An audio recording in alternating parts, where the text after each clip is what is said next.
দেখ প্রবলেমটা এরকম বলছে যে এক্সাম্পল 1 যে একটা মেশিন অপারেট করছে। A machine operator processes 4 types of, প্রশ্নটা লিখে নিবি, এ মেশিন অপারেটর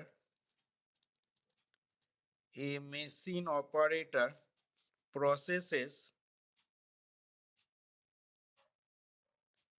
ঠিক আছে, প্রসেসেস 4 টাইপস অফ আইটেমস। প্রশ্নটা লিখ, a machine operator processes 4 types of items on his machine. A machine operator processes four types of items on his machine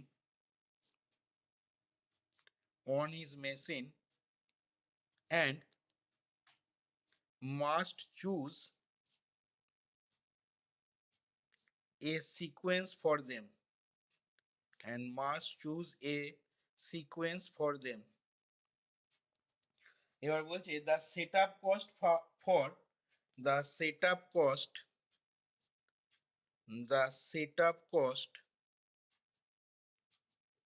for change the setup cost per change for নয় the setup cost per change depends on the item presented on machine.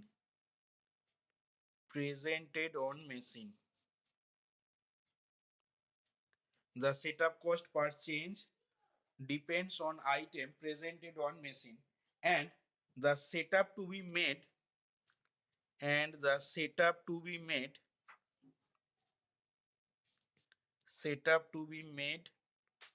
according to the following table.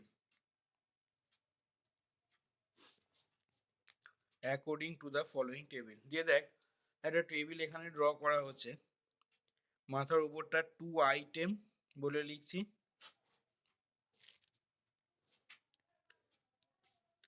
এখানটা মাথার উপরে A B C D লিখে নিলাম আর এদিকটাও A B C D. আচ্ছা, এইখানে বলছি from item. Diagonal পজিশনগুলো তো বললাম অলওয়েজ সবসময় ট্রাভেলিং সেলসম্যানের তো তোর ইনফিনিটি থাকবে, তাহলে ইনফিনিটি 4, ভেতরে এলিমেন্টগুলো লিখছি 7 3 4 ইনফিনিটি 6 3 7 6 ইনফিনিটি 7 3 3 7 ইনফিনিটি। এই হচ্ছে তো ম্যাট্রিক্সটা দেওয়া আছে। আচ্ছা, এবার প্রশ্নটা বলছে যে if he processes each type of item once and only once, if he processes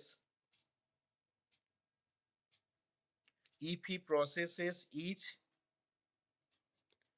type of item once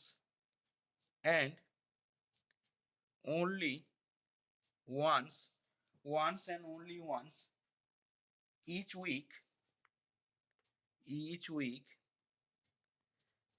how should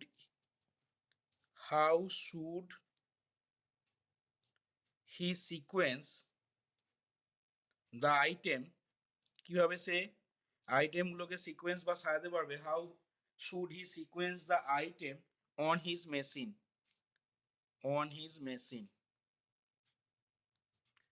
question mark দিবি। Use the method of the problem of travelling salesman, তোকে travelling salesman method use করে এটা তোকে করতে হবে।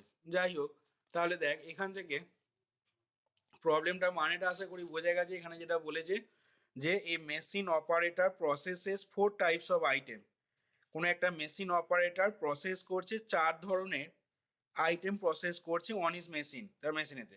আচ্ছা, and must choose a sequence for them, এবং তাকে একটা সিকোয়েন্স কিন্তু তাদের জন্য চুজ করতে হবে।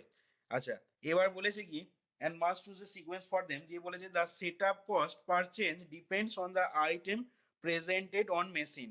সেট আপ কস্টটা কিন্তু প্রত্যেকটা চেঞ্জ এতে ডিপেন্ড করবে কার উপরে, না আইটেম প্রেজেন্টেড অন মেশিন, মানে ওই মেশিনেতে যে আইটেমগুলো প্রেজেন্ট করবে তার উপরে কিন্তু ওই set up cost per change depend করছে।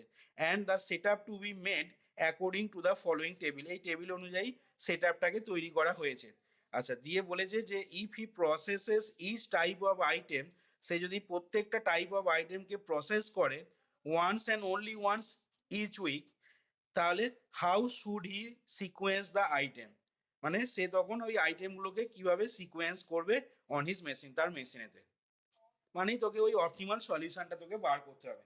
ঠিক আছে, তাহলে এখান থেকে দেখ প্রবলেমটা আমরা যখন সলিউশন করব তখন এটাকে আমরা একটা অ্যাসাইনমেন্ট প্রবলেম হিসাবে প্রথমে ট্রিট করে নেব, এবং অ্যাসাইনমেন্ট প্রবলেম হিসাবে ট্রিট করার পর যেমন তোরা হাঙ্গেরিয়ান মেথডে পড়েছিস, অর্থাৎ প্রত্যেকটা রো থেকে সব থেকে মিনিমাম এলিমেন্টগুলোকে কিন্তু বাদ দিতে হবে। কি বললাম বোঝা গেছে? তাহলে এইখান থেকে দেখ আমি এর সলিউশনটায় আসছি। দেখ সলিউশনটা করার জন্য কি করব না, we first solve this problem, আমরা প্রবলেমটাকে সলভ করে নেব। We first solve this problem by treating it as an AP, assignment problem হিসাবে ট্রিট করে এটাকে সলভ করব। ঠিক আছে, আচ্ছা স্টেপ ওয়ানে দেখ বলছি, তাহলে স্টেপ ওয়ানে যেমন নিয়ম হাঙ্গেরিয়ান মেথডে পড়েছিলি, অর্থাৎ উই ফার্স্ট সাবস্ট্রাক্ট, আমরা প্রথমে সাবস্ট্রাক্ট করে নিচ্ছি the smallest element of each row from the other element, smallest element of each row from the other elements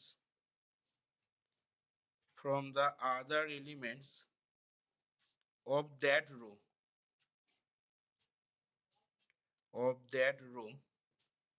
ঠিক আছে, in the given cost matrix,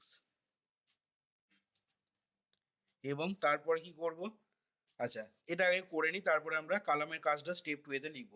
we first subtract the smallest element of each row from the other elements of that row in the given cost matrix. তাহলে দেখ আমরা টেবিলটা কিরকম হবে দেখবি, তাহলে বল এটা কত লিখবো, ইনফিনিটি, তারপর একটা হবে দেখ 1 4 0, হবে না হবে না? তারপর একটা বলবি কত লিখবো, তারপর একটা বল, তারপর একটা কত হবে, 1 ইনফিনিটি 3 0, তারপর একটা বল 1 0 ইনফিনিটি 1, তারপর একটা বল 0 0 4 ইনফিনিটি, হবে? এবার দেখ স্টেপ 2 এ চলে আসছি। স্টেপ 2 এ কি করব না, স্টেপ 2 এ ওই একই রকম ভাবে we subtract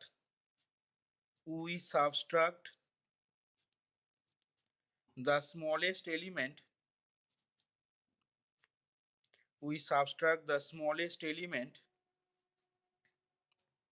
of each column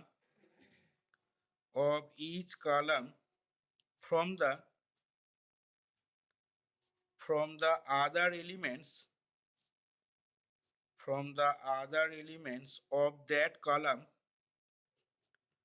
of that column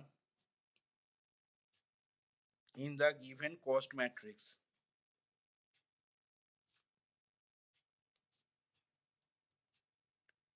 We subtract the smallest element of each column from the other elements of that column in the given cost matrix. তাহলে সেক্ষেত্রে কি পাবো না, সেক্ষেত্রে আমরা তখন পাবো তাহলে টেবিল 3টা আসবে এরকম এ বি সি ডি,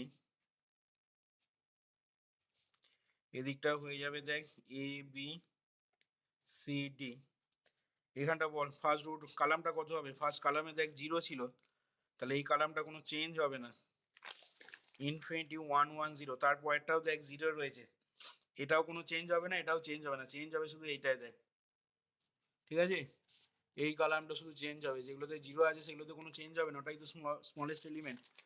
তাহলে 1 ইনফিনিটি, সেকেন্ড কলামটা 1 ইনফিনিটি 0 0 হয়ে গেল। তারপরের কলামটা বল কত লিখবো? 1 0 ইনফিনিটি 1, আর শেষটা তোর হবে 0 0 1 ইনফিনিটি। আচ্ছা নেক্সট এবার দেখ, তাহলে স্টেপ 1 স্টেপ 2 হলো। স্টেপ 3তে আমরা যেটা পড়েছিলাম, অর্থাৎ মিনিমাম নাম্বার অফ হরাইজন্টাল এবং ভার্টিক্যাল লাইন দিয়ে তোকে সমস্ত জিরোগুলোকে কভার আপ করে নিতে হবে। তাহলে দেখ এখানে আমি এই রোটা টানলাম, আচ্ছা, আর দেখ এইখানেতে এই রোটা টানলাম, দুটো হলো।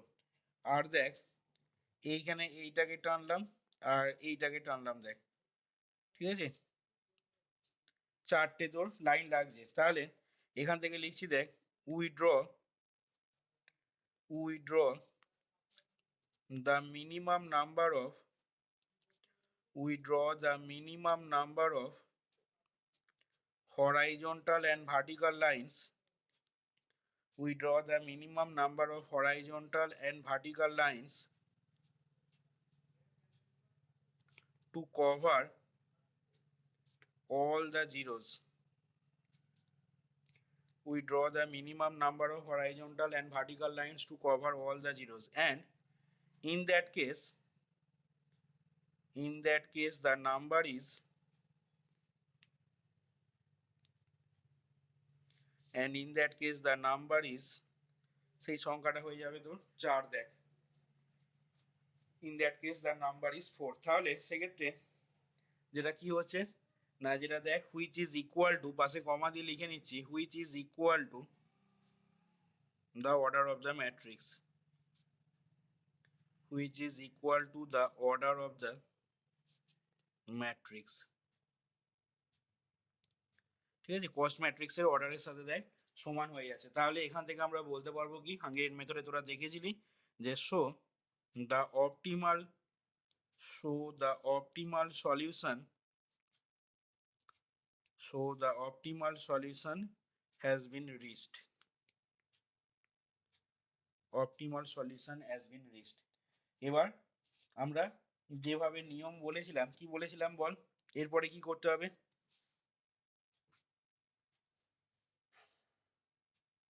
বল, এরপর জিরোগুলোকে, তাহলে স্টেপ 4-এ কি লিখবো বল, স্টেপ 4টা কি লিখবো তাহলে বল, এখানে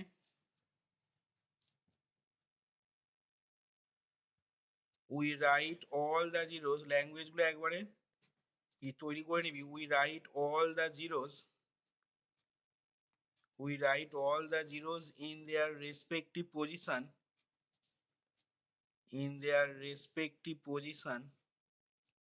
and we write all the zeros in their respective position and cross off the zero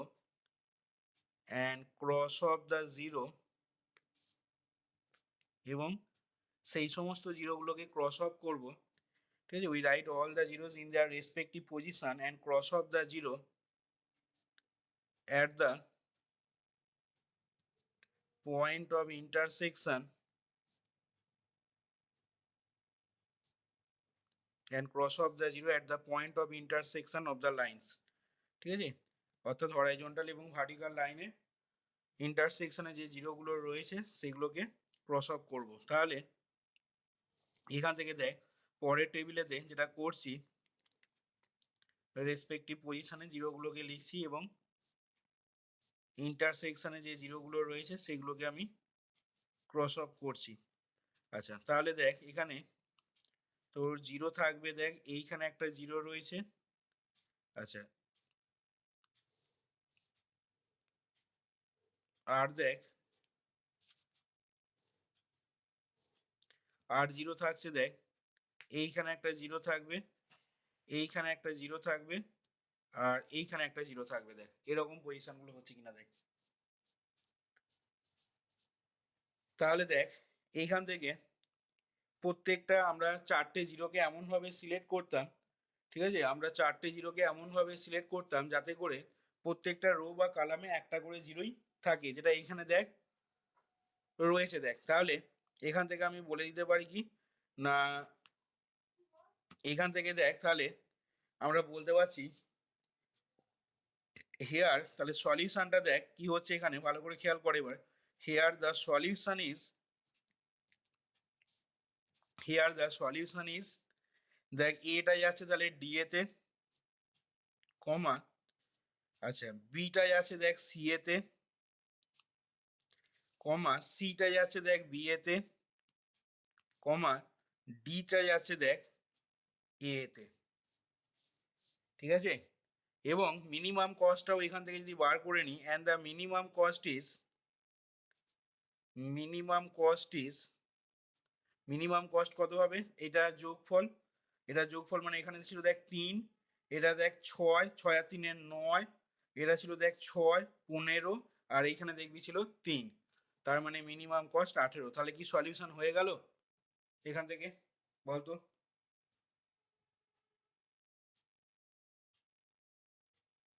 কিরে দেবাশিস, এটা সলিউশন হয়ে গেল তাহলে, বলতে পারবো? কি মনে হচ্ছে?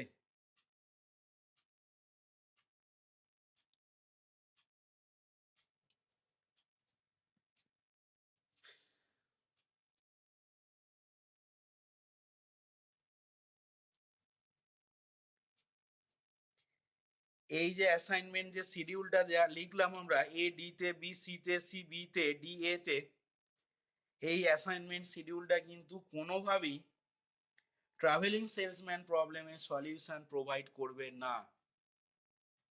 এবার বলবি কেন প্রোভাইড করবে না? না এইখানে দেখ, এই যে এ ডি তে যাচ্ছে, এ ডি তে যাচ্ছে, ডি এ তে যাচ্ছে, বা বি সি তে যাচ্ছে, সি বি তে যাচ্ছে, তাহলে এইখান থেকে দেখ আমরা কি লিখে নিতে পারি, না এইখান থেকে লিখে নিতে পারি এ ডি এ, বা তুই যদি বি থেকে স্টার্ট করিস, বি সি, আবার দেখ বি এতে চলে আসছিস, তার মানে তুই যদি এটা স্টার্টিং সিটি হয়, তাহলে জাস্ট ডিটাকে তুই কভার আপ করে আবার এতে ফিরে আসছিস, আবার বিটা যদি তোর স্টার্টিং সিটি হয়, বি থেকে সি তে গিয়ে আবার তুই বি এতে ফিরে ফিরে ফিরে চলে আসছিস। তার মানে কি, তার মানে দেখ ওই যে কনস্ট্যান্টটা ভালো করে খেয়াল কর কি বলছি কথাগুলো, তার মানে দেখ আমরা প্রথমেই যে আলোচনা করলাম যে প্রত্যেকটা সিটিকে সে কিন্তু কভার আপ করতেই হবে, এবং প্রত্যেকটা সিটি সে একবারই কভার আপ করবে।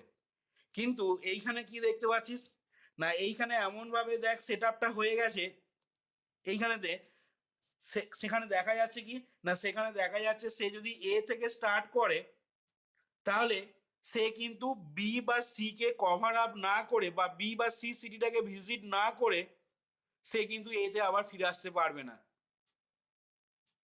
বা এইখানে বিটা থেকে সে স্টার্ট করলো, কিন্তু এ বা ডি সিটিকে কভার না করে সে আবার বিতে দেখ ফিরে আসতে কখনোই পারবে না।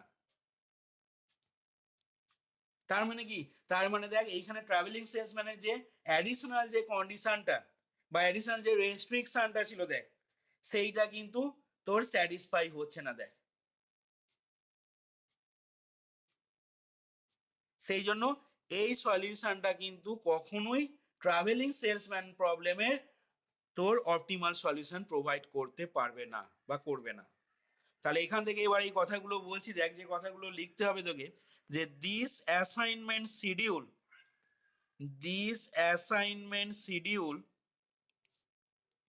এই অ্যাসাইনমেন্ট শিডিউলটা কি হবে না, ডাজ নট প্রোভাইড, আমাদের ডাজ নট প্রোভাইড বা does not give, does not give the solution, does not give the solution of traveling salesman problem, does not give the solution of traveling salesman problem, as কেন বলছি না, as it give, as it give a থেকে D তে যাচ্ছে, D থেকে আবার এ তে যাচ্ছে, এবং যেটা আমাদের কি হচ্ছে না, which does not satisfy,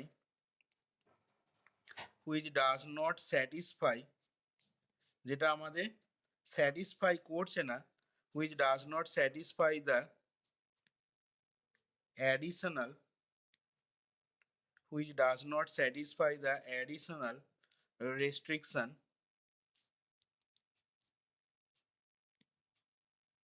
that is starting from A থেকে স্টার্ট করে he cannot come back say A থেকে স্টার্ট করে A তে ফিরে আসতে পারবে না, he cannot come back to A again without covering B and C. B এবং C কে কভার আপ না করে without covering B and C, B এবং সি কে কভার আপ না করে এ শহরটা থেকে বা এ থেকে স্টার্ট করে সে কখনোই এ তে ফিরে আসতে পারবে না, এটাই এখানে বলছে। এবং সেই কারণের জন্যই এই ট্রাভেলিং সেলসম্যান প্রবলেমটা যে সলিউশনটা এখানে লিখলাম সেই সলিউশনটা কিন্তু কখনোই গিভ করবে না আমাদের ওই রাউটিং বা ট্রাভেলিং সেলসম্যান প্রবলেমটা অপটিমাল সলিউশনটাকে। তাহলে এবার প্রশ্ন আসছে তাহলে কি করতে হবে আমাদের, না এবার দেখ আমাদের ইউজ করতে হবে মেথড অফ ইনিউমারেশনটা। তাহলে দেখ এবার কিভাবে করছি, এবার ভালো করে খেয়াল করবি। আর এই অঙ্কই কিন্তু তোদের থাকবে বলে দিলাম, ট্রাভেলিং সেলসম্যান থেকে এই ধরনেরই থাকবে। আচ্ছা এবার দেখ তাহলে আমি স্টেপ 4-এতে যেটা করব, দেখ স্টেপ 4 পর্যন্ত হয়েছিল, স্টেপ 5-এ যাব। স্টেপ 5-এ কি হবে দেখ, না স্টেপ 5-এ বলছি now we shall try to find the, আমাদের ফাইন্ড করতে হবে, we shall try to find the next best solution যে সলিউশনটা কি হবে, না যে সলিউশনটা স্যাটিসফাই করবে আমাদের, স্যাটিসফাইং the additional restriction.